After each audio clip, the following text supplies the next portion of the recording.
حاضرین جمعہ، خطبہ جمعہ کی مناسبت سے جس عنوان کو لے کر کے آج میں آپ لوگوں کی خدمت میں حاضر ہوا ہوں، میرا عنوان ہے دلوں کی سلامتی کے اسباب۔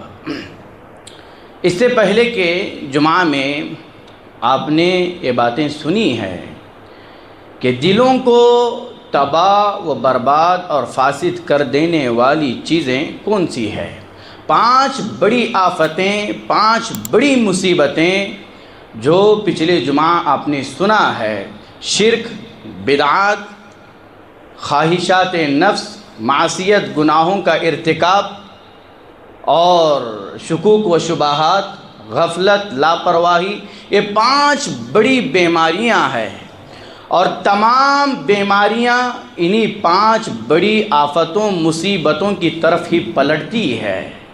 اگر کسی شخص نے ان 5 بڑی بیماریوں سے اپنے دل کو بچا لیا تو وہ شخص تمام بیماریوں سے اپنے دل کی حفاظت کر سکتا ہے، اپنے دل کو صحیح سالم رکھ سکتا ہے۔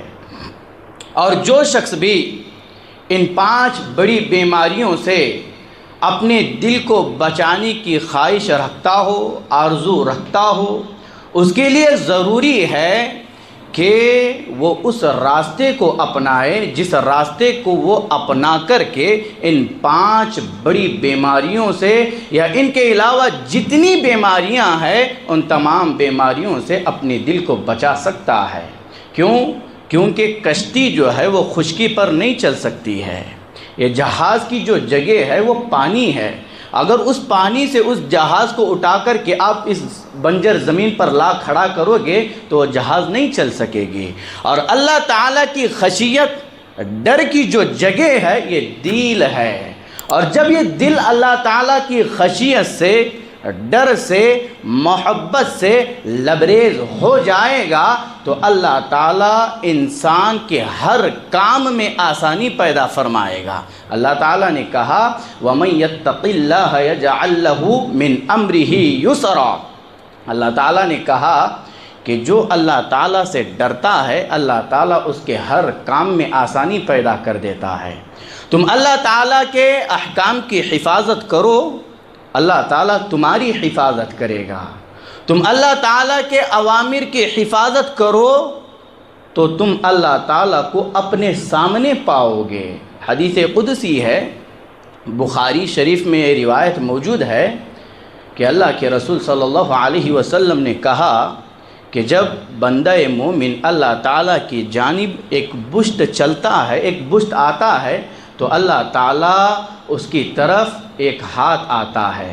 جب بندہ مومن اللہ تعالیٰ کی طرف ایک ہاتھ چلتا ہے تو اللہ تعالیٰ اس کی طرف 2 ہاتھ آتا ہے۔ جب بندہ مومن اللہ تعالیٰ کی طرف چل کر کے آتا ہے تو اللہ تعالیٰ اس کی طرف دوڑ کر کے آتا ہے۔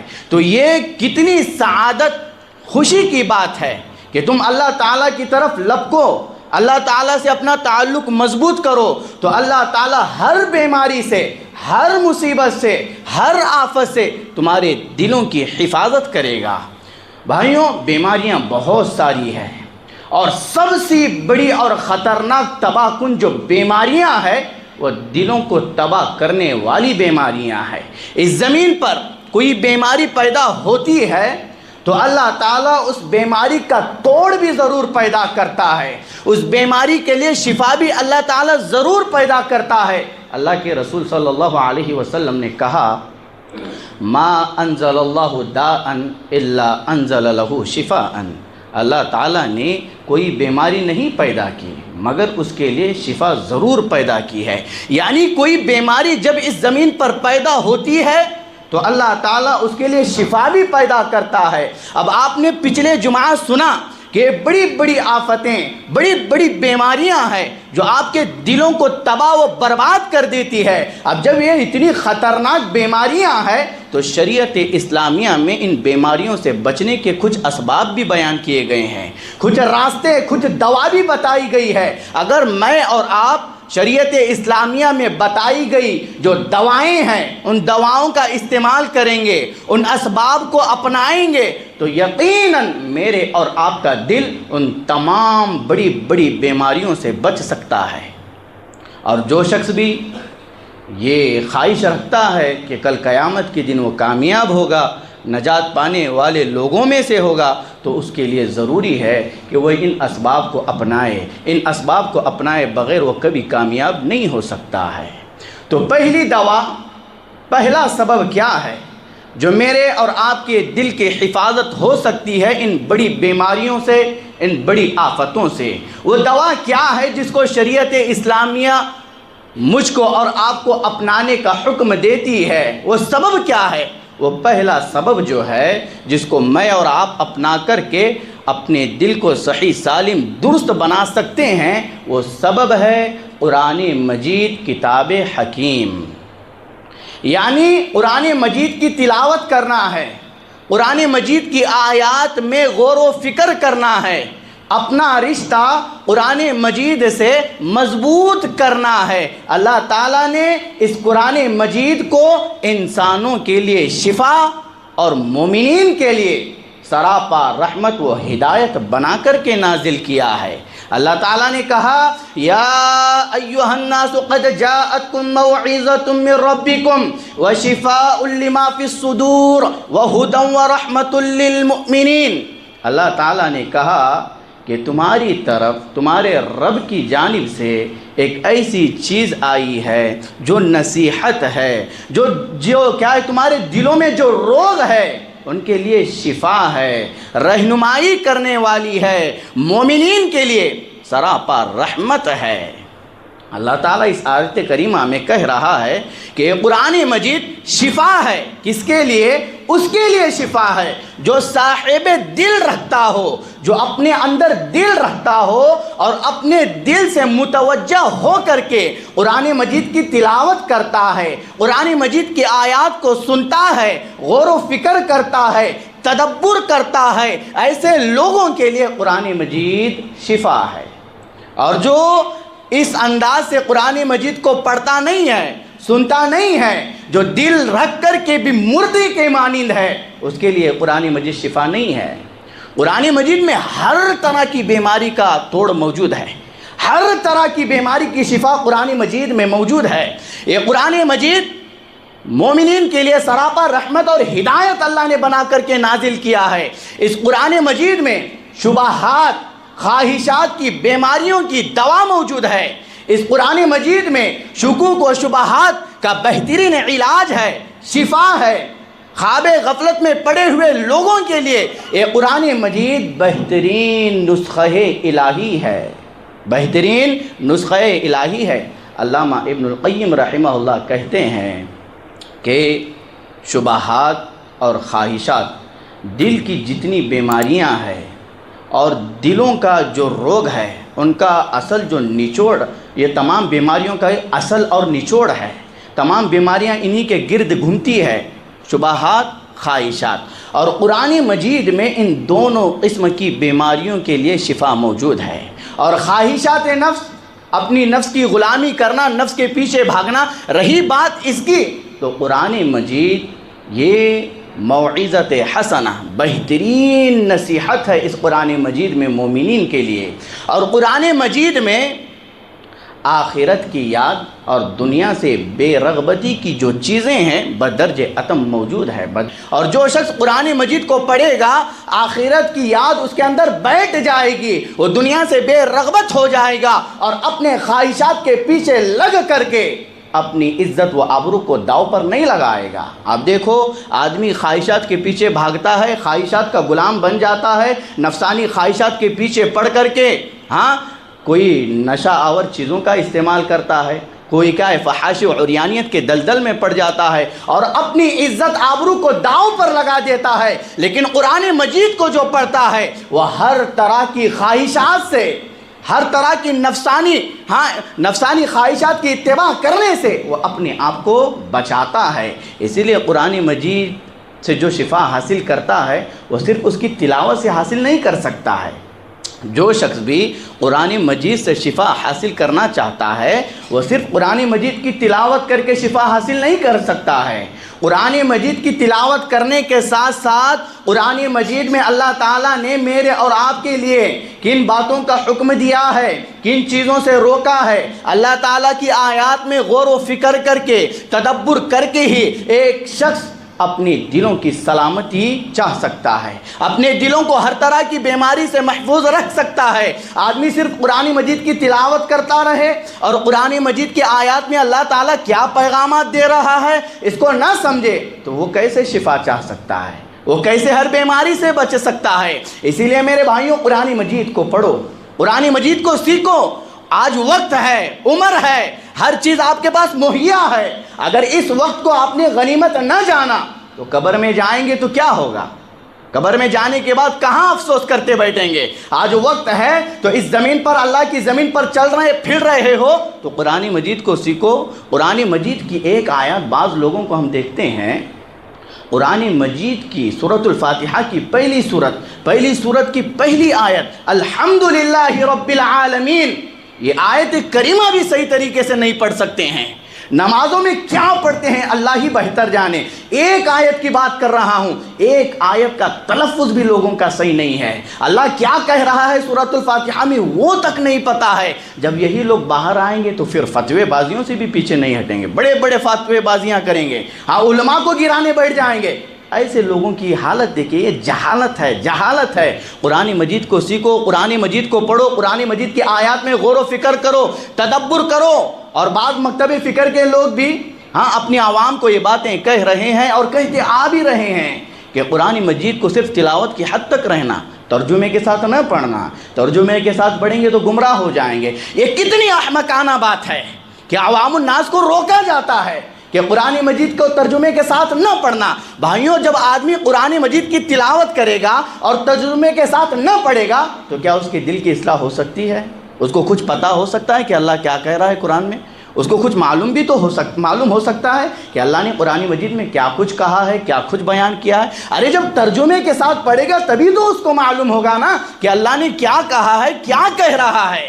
اسی لیے میرے بھائیوں، قرآن مجید کی تلاوت کرو اور اس کو ترجمے کے ساتھ پڑھو۔ اپنے عقل کے گھوڑے نہ دوڑانا، علماء کی ماتحتی میں رہ کر کے جو چیزیں سمجھ میں نہیں آتی ہے علماء سے پوچھنا۔ اگر اپنے عقل کے گھوڑے دوڑاؤ گے تو پھر گمراہ ہو جاؤ گے۔ اسی لیے قرآن مجید کی آیات میں غور و فکر کے ساتھ آگے بڑھو، قرآن مجید کو پڑھو، قرآن مجید کی آیات میں غور و فکر کرو، تدبر کرو، اور جو چیزیں سمجھ میں نہیں آتی ہے علماء کی ماتحتی میں ان چیزوں کو سمجھو تو یہ قرآن مجید آپ کے لیے سراپا رحمت اور ہدایت بن جائے گا، آپ کے دلوں کے لیے شفا بن جائے گا۔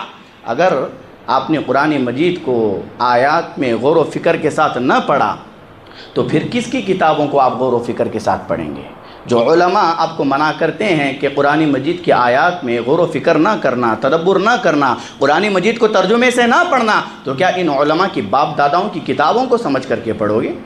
اللہ نے قرآن مجید کو نازل ہی کیا ہے سمجھنے کے لیے، غور و فکر کرنے کے لیے، تدبر کرنے کے لیے، ساری انسانیت کے لیے شفا بنا کر کے اللہ نے قرآن مجید کو نازل کیا ہے۔ جب آدمی قرآن مجید سے شفا نہیں حاصل کرے گا تو یہ جھوٹے عاملوں کے پاس دوڑے گا، اور یہ کیا کرے گا؟ آدمی جھوٹے عاملوں کے ساتھ پاس بھاگے گا اور وہاں جائے گا، ناجائز طریقے سے، غیر شرعی طور پر اپنا علاج کروائے گا تو اس کے لیے بربادی نہیں تو اور کیا ہے؟ قرآن مجید سے شفا حاصل کرو۔ قرآن مجید میں ہر بیماری کی شفا موجود ہے۔ شرک سے آپ بچنا چاہتے ہو، بدعات سے آپ بچنا چاہتے ہو، قرآن مجید کو پڑھو، سلف صالحین کے فہم کے مطابق قرآن مجید کو سمجھو، آپ کا دل شرک، بدعات، بڑی بڑی بیماریوں سے محفوظ رہے گا، صحیح سالم رہے گا، درست رہے گا۔ تو پہلی دوا، پہلا سبب جس کو اپنا کر کے ایک آدمی اپنے دلوں کو صحیح سالم بنا سکتا ہے، درست بنا سکتا ہے، وہ کیا ہے؟ قرآن عظیم کتاب حکیم کی تلاوت ہے۔ اور صرف تلاوت تک بات کو رکانا نہیں ہے کہ تلاوت کرنے کے ساتھ قرآن مجید کی آیات میں غور و فکر کرنا ہے، تدبر کرنا ہے۔ تو آدمی یہ کام کرے گا تو اس کا دل ہر طرح کی بیماری سے محفوظ رہے گا۔ تو دوسری دوا، دوسرا سبب جو ہے جس کو اپنا کر کے ایک آدمی اپنے دل کو صحیح سالم رکھ سکتا ہے، ہر طرح کی بیماری سے، ہر طرح کی مصیبت سے، ہر طرح کی آفت سے بچا سکتا ہے، وہ دوسرا سبب، دوسری دوا کیا ہے؟ وہ ہے بندے کا اللہ تعالیٰ سے محبت کرنا۔ دلوں کی اصلاح و بہتری کا یہ سب سے اہم اور بنیادی سبب ہے کہ ایک بندہ اللہ تعالیٰ سے سچی پکی حقیقی محبت کرے۔ امام ابن القیم رحمہ اللہ کہتے ہیں کہ دلوں کی اصلاح و بہتری، دلوں کی کامیابی و کامرانی اور ان دلوں کا اللہ تعالیٰ کی نعمتوں سے مالا مال ہونا اس میں ہے کہ بندہ اس محبت کو رحمان کے لیے خالص کرے۔ جب بندہ اس محبت کو اللہ تعالیٰ کے لیے خالص کرے گا تو وہ اپنے دل کی حفاظت کرے گا، وہ اپنے دل کو ہر طرح کی مصیبت، ہر طرح کی بیماری سے بچائے گا۔ صرف زبانی طور پر دعوے نہیں ہوں گے کہ ہم اللہ تعالیٰ سے محبت کرتے ہیں، اور ان باباؤں کی محبت میں آ کر کے یہ دھوکہ بھی نہ کھانا۔ جو بابا لوگ آپ لوگوں کے ایمان کو لٹ رہے ہیں، اور ان باباؤں کی محبت میں آ کر کے دھوکہ نہ کھانا۔ جو تمہارے دلوں میں اللہ تعالیٰ کی محبت اور اس کے رسول کی محبت ہے چھین رہے ہیں، ان باباؤں کی محبت میں، ان باباؤں کے دھوکے میں نہ آنا۔ جو بڑی بڑی پگڑیاں پہن کر، جو کیا ہے 10 ہاتھوں میں انگوٹیاں پہنے ہوئے ہیں، ان باباؤں کے دھوکے میں، فریب میں نہ آنا۔ جو آپ کی زندگیوں سے کھیل رہے ہیں، اللہ تعالیٰ اور اس کے رسول صلی اللہ علیہ وسلم سے سچی حقیقی محبت کرو۔ اللہ تعالیٰ کی محبت اور رسول اللہ صلی اللہ علیہ وسلم کی محبت آپ کا رشتہ ان باباؤں سے کٹ کر دے گی، ان باباؤں سے آپ کو دور رکھے گی۔ اگر آپ نے اپنے دل میں اللہ اور اس کے رسول صلی اللہ علیہ وسلم کی حقیقی محبت پیدا نہ کی نا، تو پھر آپ ان باباؤں کا شکار ہو جائیں گے، اور یہ بابا آپ کے ایمان کو بھی لوٹیں گے اور آپ کے دلوں سے اللہ اور اس کے رسول کی محبت کو چھین لیں گے۔ اللہ تعالیٰ نے کیا کہا؟ وَمِنَ النَّاسِ مَن يَتَّخِذُ مِن دُونِ اللَّهِ أَندَادًا يُحِبُّونَهُمْ كَحُبِّ اللَّهِ وَالَّذِينَ آمَنُوا أَشَدُّ حُبًّا لِلَّهِ۔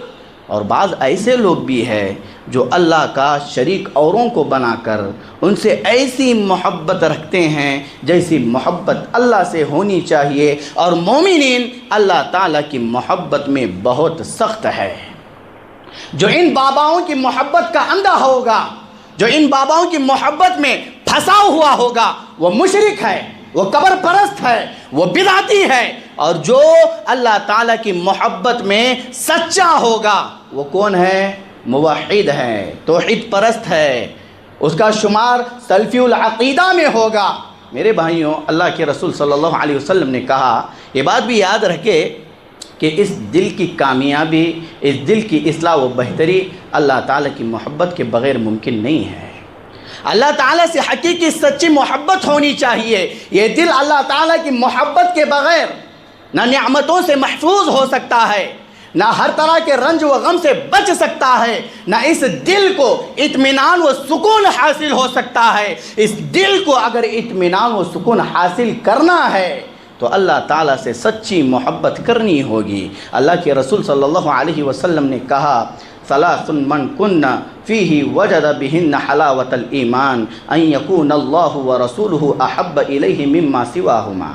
3 خصلتیں ایسی ہے، اگر یہ 3 خصلتیں کسی آدمی کے اندر جمع ہو جائے گی نا تو وہ آدمی ایمان کی مٹاس کو محسوس کرے گا، ایمان کی چاشنی کو محسوس کرے گا۔ ان 3 خصلتوں میں سے پہلی خصلت جو اللہ کے رسول صلی اللہ علیہ وسلم نے بتائی وہ ہے کہ آدمی کے نزدیک اللہ تعالیٰ اور اس کے رسول صلی اللہ علیہ وسلم کی جو محبت ہے وہ ہر چیز سے بڑھ کر کے ہونی چاہیے۔ اللہ تعالیٰ کی محبت اور اللہ کے رسول صلی اللہ علیہ وسلم کی محبت تمام چیزوں سے بڑھ کر کے اس کے نزدیک ہونی چاہیے۔ پھر وہ آدمی کسی سے محبت کرے تو اللہ کے لیے محبت کرے۔ یہ 3 خصلتیں اللہ کے رسول صلی اللہ علیہ وسلم نے بتائی ہے، بیان کی ہے۔ اب آدمی اللہ تعالیٰ سے حقیقی سچی محبت کرتا ہے، یہ کیسے معلوم ہوگا؟ اس کو پرکھنے کا کون سا آلہ ہے کہ ہم کیسے معلوم کریں گے کہ فلاں فلاں آدمی اللہ تعالیٰ سے حقیقی سچی محبت کرتا ہے؟ تو اس کا آلہ یہی ہے کہ وہ آدمی، اس آدمی کو دیکھا جائے گا کہ وہ اللہ کے رسول صلی اللہ علیہ وسلم کی اطاعت و فرما برداری کرتا ہے کیا نہیں کرتا ہے۔ اگر وہ آدمی اللہ اور اللہ تعالیٰ کے نبی علیہ السلام کی فرما برداری اطاعت کرتا ہے تو یقین مانیے گا وہ آدمی اللہ تعالیٰ کی محبت میں سچا ہے، وہ آدمی اللہ تعالیٰ کی محبت میں سچا ہے۔ یہی سب سے بہتر ثبوت ہے کہ آدمی کو پہچاننا ہے تو اسی کے ذریعے سے پہچانا جائے گا کہ وہ آدمی اللہ کے رسول صلی اللہ علیہ وسلم کی اطاعت و فرما برداری کر رہا ہے نہیں کر رہا ہے۔ بھائیوں، اللہ تعالیٰ کی محبت، اللہ کے رسول صلی اللہ علیہ وسلم کی محبت اس دل میں پیدا کیجئے گا، یہی آپ کو کامیابی دلائے گی۔ اس محبت کے علاوہ کسی اور کی محبت، جیسے اللہ سے محبت ہونی چاہیے، جیسے اللہ کے رسول سے محبت ہونی چاہیے، ویسی محبت کسی اور کی آپ اپنے دل میں پالو گے تو یہ محبت آپ کو کامیابی دلائے گی یا بربادی دلائے گی؟ یہ محبت آپ کو بربادی دلائے گی۔ اسی لیے اگر آدمی اپنے دل کو ہر طرح کی بیماری سے، ہر طرح کی بلا سے، ہر طرح کی آفت سے بچانا چاہتا ہے تو اس کو اللہ تعالیٰ سے حقیقی محبت کرنی ہوگی۔ اور اللہ تعالیٰ سے حقیقی محبت کا ثبوت کیسے پیش کیا جا سکتا ہے؟ اللہ کے نبی علیہ السلام کی اطاعت و فرما برداری کے ذریعے سے پیش کیا جا سکتا ہے۔ تیسرا سبب جس سے آدمی اپنے دل کو ہر طرح کی بیماری، ہر طرح کی مصیبت، ہر طرح کی آفت سے بچا سکتا ہے وہ کیا ہے؟ اللہ تعالیٰ کا ذکر کرنا ہے، اللہ تعالیٰ کو یاد کرنا ہے۔ اللہ تعالیٰ نے قرآن مجید میں کہا الا بذکر اللہ تطمئن القلوب، یاد رکھو کہ دلوں کو اللہ تعالیٰ کے ذکر سے ہی تسلی حاصل ہوتی ہے۔ اور اللہ کے رسول صلی اللہ علیہ وسلم نے اس چیز کو مثال کے ذریعے سے سمجھایا، کہا مثل الذی یذکر ربہ والذی لا یذکر ربہ کمثل الحی والمیت۔ اللہ کے رسول صلی اللہ علیہ وسلم نے کہا کہ وہ شخص جو اللہ تعالیٰ کا ذکر کرتا ہے اور جو اللہ تعالیٰ کا ذکر نہیں کرتا ہے، ان کی مثال کیسی ہے؟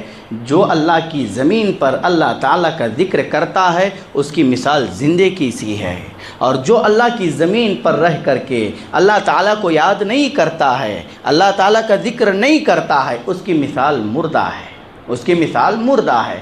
حالانکہ وہ زمین پر چل پھر رہا ہے لیکن اللہ کے رسول نے اس کو مثال کے ذریعے سے بیان کیا، وہ زمین پر چل تو پھر تو رہا ہے لیکن وہ شخص مردہ ہے، کیونکہ اس کا دل اللہ کی یاد سے خالی ہے، اس کا دل اللہ کی یاد سے غفلت برتتا ہے۔ اور اللہ تعالیٰ نے کہا فَوَيْلٌ لِّلْقَاسِيَةِ قُلُوبُهُم مِّن ذِكْرِ اللَّهِ۔ امام ابن القیم رحمہ اللہ کہتے ہیں کہ کسی نہ کسی چیز کو جلا بخشنے والی کوئی نہ کوئی چیز ضرور موجود ہے، یعنی چمکانے والی چیز، اور دلوں کو چمکانے والی جو چیز ہے وہ اللہ تعالیٰ کا ذکر ہے۔ اور ایک شخص حسن بصری رحمہ اللہ کے پاس آتا ہے اور کہتا ہے اے ابو سعید، میں آپ سے ایک شکوہ کرنا چاہتا ہوں کہ میرا دل بہت سخت ہو گیا ہے۔ کیا کہتے ہیں؟ میرا دل بہت سخت ہو گیا ہے، میں کیا کروں؟ تو ابو سعید امام حسن بصری رحمہ اللہ کہتے ہیں کہ اس دل کو اللہ تعالیٰ کے ذکر سے پگھلا دو، کیونکہ دلوں کی سختی و قساوت کو پگھلا دینے والی چیز ذکر الہی سے بہتر اور کوئی چیز موجود نہیں ہے۔ اس اللہ تعالیٰ کے ذکر سے اپنے دلوں کو نرم کرو، اللہ تعالیٰ کے ذکر سے جو آپ کے دل سخت بن چکے ہیں پتھروں کے مانند، ان دلوں کو نرم کرو، اللہ تعالیٰ کو یاد کرو، چلتے پھرتے اٹھتے بیٹھتے اللہ کا ذکر کرو، اللہ کو یاد کرو۔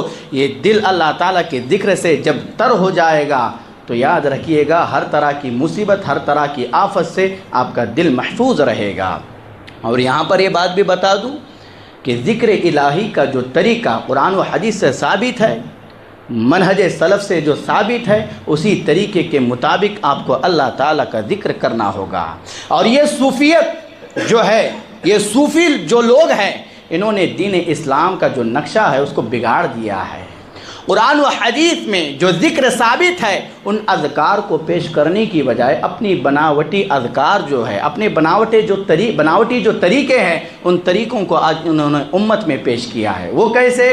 بند کمروں میں رہیں گے، بند کمروں میں بیٹھیں گے، لیٹیں گے، بند کریں گے، عوام کو سامنے جمائیں گے اور اپنے سامنے کیا ہے، گود میں ایک وائٹ ٹاول ڈال لیں گے اور 600 مرتبہ لا الہ الا اللہ لا الہ الا اللہ اور یہاں پر الا اللہ 600 مرتبہ کرتے رہیں گے۔ میرے بھائیوں یاد رکھیں، آدمی صرف لا الہ الا اللہ 600 مرتبہ کہتا رہے، یہ لا الہ یہ نفی ہے، یہ انکار کیا جا رہا ہے، اور انکار سے آدمی کی توحید مکمل نہیں ہے، آدمی کی توحید مکمل نہیں ہے۔ اور 600 مرتبہ الا اللہ کہتا رہے تو یہ اثبات ہے، ثابت کیا جا رہا ہے، اور ثابت کے ذریعے سے، محض ثابت کے ذریعے سے آدمی کی توحید مکمل نہیں ہے۔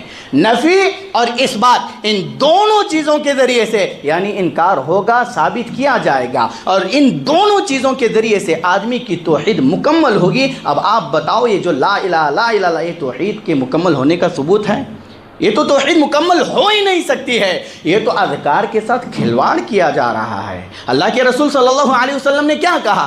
افضل الذکر لا الہ الا اللہ، سب سے افضل ذکر لا الہ الا اللہ ہے۔ لا الہ الا اللہ یہ پورا مکمل کلمہ ہے، لیکن اس کلمے کو، کلمہ توحید کو توڑ پھوڑ کیا جا رہا ہے، مروڑ کر کے پیش کیا جا رہا ہے۔ بند کمروں میں بیٹھے رہیں گے اللہ اللہ اللہ، یہ کیا ذکر ہے؟ ہاں یہ تو ہنسی مذاق، یہ تو احمقانہ چیزیں ہیں۔ اللہ کے رسول صلی اللہ علیہ وسلم سے، صحابہ کرام رضی اللہ عنہم اجمعین سے جو چیزیں ثابت ہے، جس انداز سے، جس طریقے سے انہوں نے جو چیزیں کر کے بتایا ہے ویسے ہی کرو، اسی میں نجات ہے، اسی میں کامیابی ہے۔ اپنے طور پر شریعت کے معاملے میں کچھ نہ کرنا، عقل کے گھوڑے نہ دوڑانا، ورنہ برباد ہو جاؤ گے۔ تو تیسرا سبب، تیسری دوا جو اپنے دلوں کو بچانے کی ہے، دلوں کی حفاظت کے لیے، وہ ہے ذکر الہی۔ چوتھا سبب، چوتھی دوا جو ہے سچی توبہ اور کثرت استغفار ہے۔ اب سچی توبہ کیا ہے؟ توبہ کے جو شرائط ہے اس میں پائے جانے چاہیے، اور آدمی جب سچی توبہ اللہ تعالیٰ سے کرے گا، اس کے دل پر گناہوں کے، معصیتوں کے جو کالے دھبے لگے ہوئے ہیں، جو میل و کچیل لگی ہوئی ہے، سچی توبہ کے ذریعے سے وہ کالے دھبے صاف ہو جائیں گے، گناہوں کے، معصیتوں کی جو میل و کچیل ہے یہ صاف ہو جائے گی۔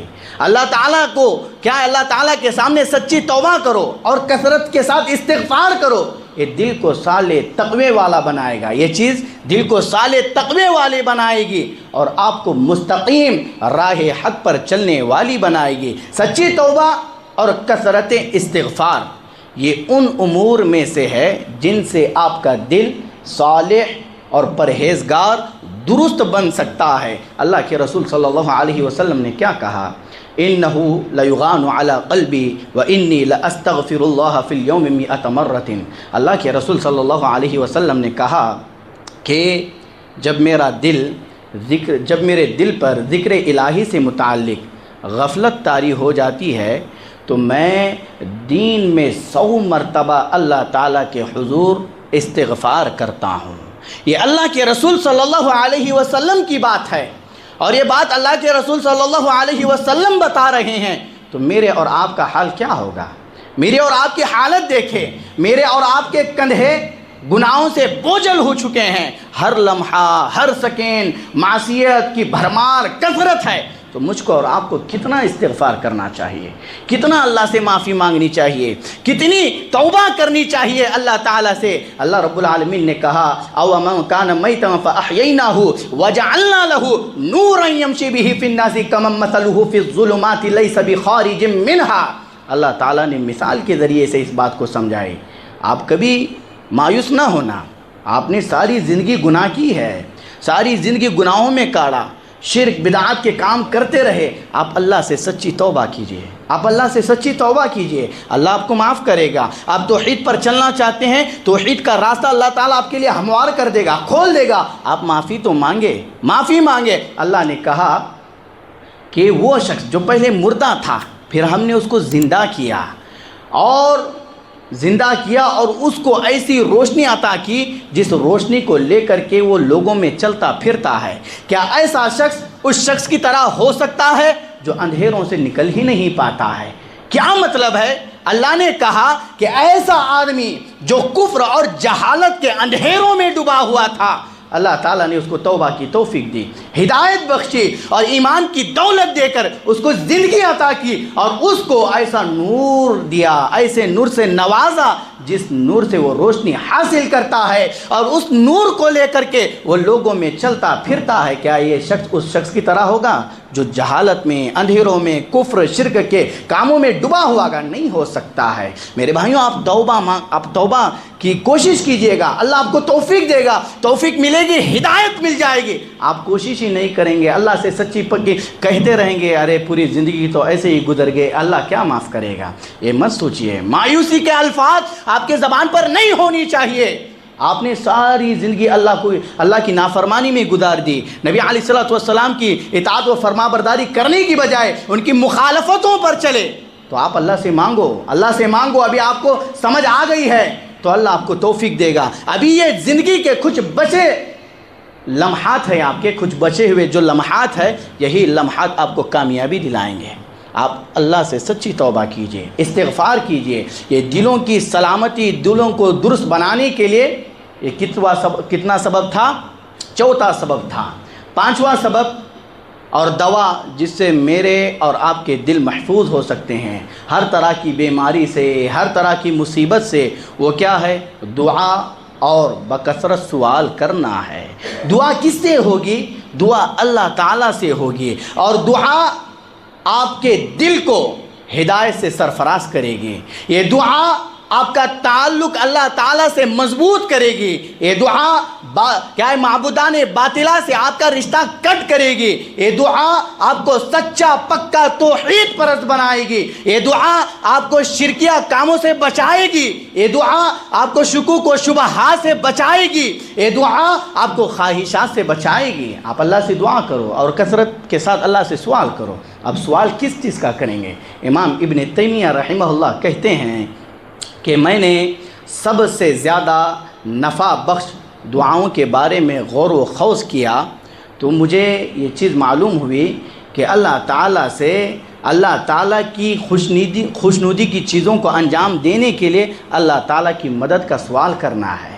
اب جو چیزیں میں اور آپ انجام دے رہے ہیں، مجھ کو اور آپ کو نماز پڑھنی ہے، تو اس نماز کی ادائیگی کے لیے مجھ کو اور آپ کو اللہ تعالیٰ سے مدد کا سوال کرنا ہے۔ تو امام ابن تیمیہ رحمہ اللہ کہتے ہیں کہ میں نے اللہ تعالیٰ کہ اس قول کے اندر سب سے بہترین اور نفع بخش دعا کو اگر پایا ہے تو رب العالمین کا یہ قول ہے، ایاک نعبد و ایاک نستعین، اے اللہ ہم تیری ہی عبادت کرتے ہیں اور تجھ ہی سے مدد چاہتے ہیں۔ اب اللہ تعالیٰ کی عبادات کو انجام دینے کے لیے اللہ تعالیٰ سے مدد مانگو، اللہ تعالیٰ آپ کو صراط مستقیم پر چلائے گا، اور صراط مستقیم سیدھے راستے پر چلنا کمال نہیں ہے۔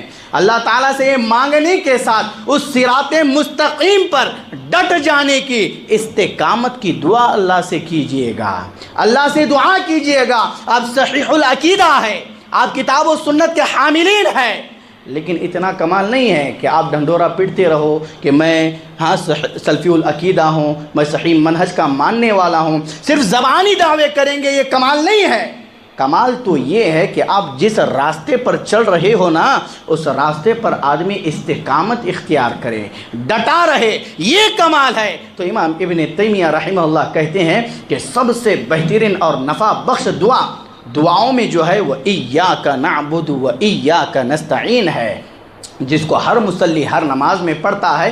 یہ چوتھا سبب تھا، یہ پانچواں سبب تھا جس سے آدمی ہر طرح کی بیماری، ہر طرح کی مصیبت، ہر طرح کی آفت سے اپنے دل کو صحیح سالم رکھ سکتا ہے۔ چھٹا سبب کیا ہے جس سے میری اور آپ کی دل کی اصلاح ہو سکتی ہے؟ وہ ہے آخرت کو کثرت کے ساتھ یاد کرنا، قبروں کی زیارت کرنا ہے۔ اللہ کے رسول صلی اللہ علیہ وسلم نے کہا زور القبور فإنها تذکرکم الموت، تم قبروں کی زیارت کرو، یہ تمہیں موت کی یاد دلائے گی۔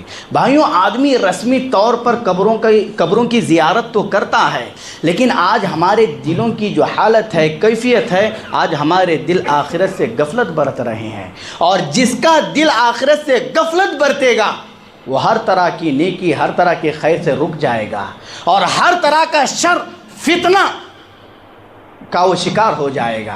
اسی لیے آخرت کو کثرت کے ساتھ یاد کرو، قبروں کی زیارت کرو۔ قبروں کی زیارت صرف رسمی طور پر نہیں ہونی چاہیے کہ فلاں موقع کو خاص کر لیا، جیسے اب شعبان کی کیا ہے 15ویں رات آئے گی تو لوگ قبروں کو جائیں گے اور یہ عقیدہ بھی رکھیں گے کہ روحیں لوٹ کر کے گھروں کو آتی ہے، حلوے پکائیں گے۔ یہ ساری بدعقیدگیاں ہیں، یہ ساری بدعقیدگیاں ہیں۔ آپ قبروں کی زیارت کرو، اس کے لیے کوئی موقع، کوئی وقت، کوئی دن خاص نہیں ہے، اور کوئی دن خاص نہ کرنا بدعت ہو جائے گا۔ بھائیوں، آپ قبروں کو جاؤ، قبروں کی زیارت کرو۔ کیا یہ مناظر، کیا یہ ساری چیزیں ہمارے ساتھ نہیں ہیں کہ آپ کے ساتھ اٹھنے بیٹھنے والے آج کیا ہے 2 گز زمین میں لیٹے ہوئے ہیں، 2 گز زمین میں انہیں دفنایا گیا ہے؟ تم کیوں عبرت حاصل نہیں کرتے؟ اگر آدمی قبرستان جائے اسباق درست حاصل کرنے کے لیے تو اس کو بہت کچھ حاصل ہو جائے گا، اس کو بہت کچھ حاصل ہو جائے گا۔ ایک قبروں کی زیارت، آخرت کو یاد کرنا، یہ آدمی کو بتائے گا کہ تو کون ہے، کیا ہے، تیری حیثیت کیا ہے، تیری اوقات کیا ہے۔ یہ ساری چیزیں وہ آدمی کو بتائے گی، تو کون ہے، دنیا میں کیا کر رہا ہے، تو دنیا میں کیوں آیا ہے، تیری اوقات کیا ہے، تیری حیثیت کیا ہے۔ جب آدمی ان چیزوں کو جانے گا تو وہ کبھی بھی اللہ تعالیٰ کی اور اللہ کے رسول صلی اللہ علیہ وسلم کی نافرمانی نہیں کرے گا۔ اور اللہ کے یہ چیزیں جو ہے لذتوں کو جڑ سے اکاڑ دینے والی ہے۔ اللہ کے رسول صلی اللہ علیہ وسلم نے لذتوں کو جڑ سے اکاڑ پھینکنے والی چیز موت کو کثرت سے یاد کرنے کا حکم دیا ہے۔ بھائیوں، قبروں کی زیارت کرو، آخرت کو اپنے سامنے رکھ کر کے زندگی گزارو، اللہ کے ولی بن جائیں گے، اللہ کے ولی بن جائیں گے۔ اولیاء اس شیطان کے جو دوست ہے ان سے آپ کا رشتہ کٹ جائے گا، اللہ کے بن کر کے زندگی گزارنے والے بن جائیں گے۔ آخرت کی یاد اور قبروں کی زیارت، یہ چیزیں آدمی کے دل کو ہر طرح کی بلا، ہر طرح کی مصیبت سے بچاتی ہے۔ ساتویں دوا کیا ہے جس سے آدمی اپنے دلوں کی حفاظت کر سکتا ہے، اپنے دلوں کو محفوظ رکھ سکتا ہے؟ وہ ہے سلف صالحین کی سیرتوں کا مطالعہ کرنا ہے، اسلاف کی زندگیوں کو پڑھنا ہے، تاریخ سے اپنا رشتہ جوڑنا ہے۔ سلف صالحین کے اقوال کو آپ پڑھیں، واقعات، ان کے جو قصص بیان کیے گئے ہیں، جو عقل رکھتا ہے اس کے لیے اس میں بڑی نصیحتیں ہیں، بڑی نصیحتیں ہیں۔ اللہ نے کہا وَكُلًّا نَقُصُّ عَلَيْكَ مِنْ أَنْبَاءِ الرُّسُلِ مَا نُثَبِّتُ بِهِ فُؤَادَكَ، اور ہم آپ کے سامنے رسولوں کے احوال کو آپ کے دل کی تسکین کے لیے بیان فرما رہے ہیں۔ اللہ تعالیٰ انبیاء کرام کے واقعات کو اللہ کے نبی علیہ الصلوۃ والسلام کے سامنے بیان کر رہا ہے، کیوں؟ ان کے دل کے سکون کے لیے، دل کی تسکین کے لیے۔ سیرت کو پڑھو، سلف صالحین کی سیرت کو پڑھو، اس سے آپ کے دل کو ثبات اور استقرار حاصل ہوگا۔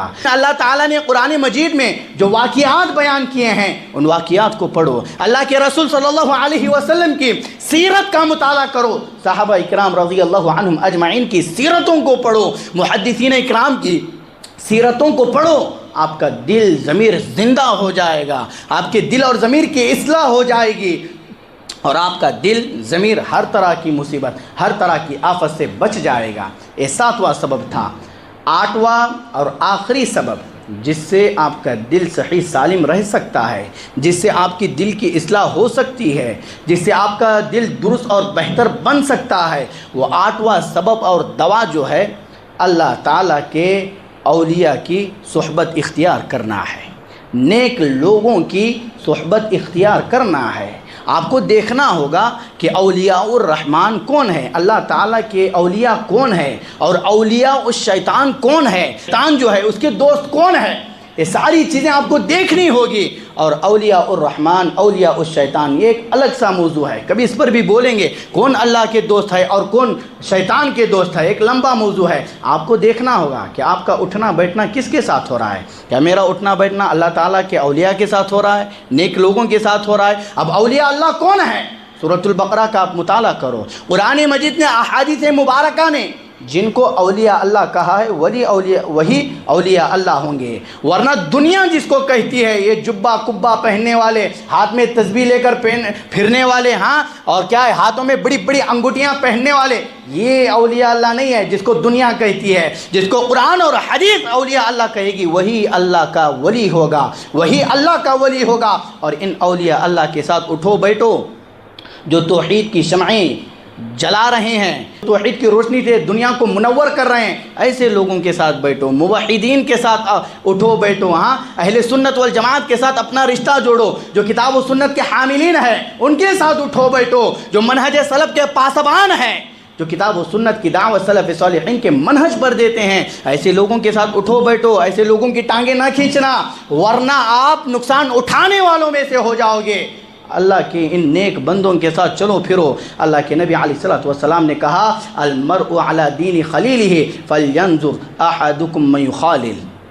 اللہ کے رسول نے کہا کہ آدمی اپنے دوست کے دین پر ہوتا ہے، آدمی اپنے دوست کے دین پر ہوتا ہے، لہذا تمہیں دیکھنا چاہیے کہ تم کس کو اپنا دوست بنا رہے ہو۔ اللہ کے رسول صلی اللہ علیہ وسلم نے بڑی بات کہی ہے، کیا کہا کہ آدمی اپنے دوست کے دین پر ہوتا ہے۔ اگر آدمی اپنا دوست مشرک کو بنائے گا، قبر پرست کو بنائے گا، بدعتی کو بنائے گا، کتاب و سنت سے روح گردانی کرنے والوں کو بنائے گا، تو ان کا اثر یہ بھی لے گا اور اس کا دل بھی ان کا اثر لے گا اور یہ بھی بغاوت کرنے والا بن جائے گا۔ شریعت اسلامیہ کتنا خیال کرتی ہے، کتنا سوچتی ہے۔ کہا کہ اللہ کے نیک بندوں کے ساتھ اٹھو بیٹھو، اللہ کے نیک بندوں کے ساتھ رہو، ورنہ آدمی کل قیامت کے دن اپنی دوستی پر بھی ملامت کرے گا اور کہے گا کاش میں نے اس کو دوست نہ بنایا ہوتا ہے۔ تو اسی لیے ضرورت ہے کہ جو 8 اسباب آپ لوگوں کی خدمت میں پیش کیے گئے ہیں، ان اسباب کو سوچو، ان اسباب کو جو بیان کیے گئے ہیں سنجیدگی کے ساتھ سوچیں سمجھیں، اور جو اسباب آپ لوگوں کے سامنے بیان کیے گئے ہیں جس سے میرے اور آپ کا دل محفوظ ہو سکتا ہے، ان اسباب پر عمل کرنے کے حریص بنو، ورنہ یاد رکھیے گا اس دل کی اصلاح کے بغیر آدمی کامیاب و کامران نہیں ہو سکتا ہے۔ حقیقی سعادت، کامیابی و کامرانی دل کی اصلاح میں ہے۔ یہ دل صالح بن جائے گا تو آپ کامیاب و کامران ہو جائیں گے۔ تو خلاصہ کلام یہی ہے کہ دلوں کی سلامتی کے کیا اسباب ہے؟ 8 اسباب میں نے آپ لوگوں کی خدمت میں پیش کیے ہیں۔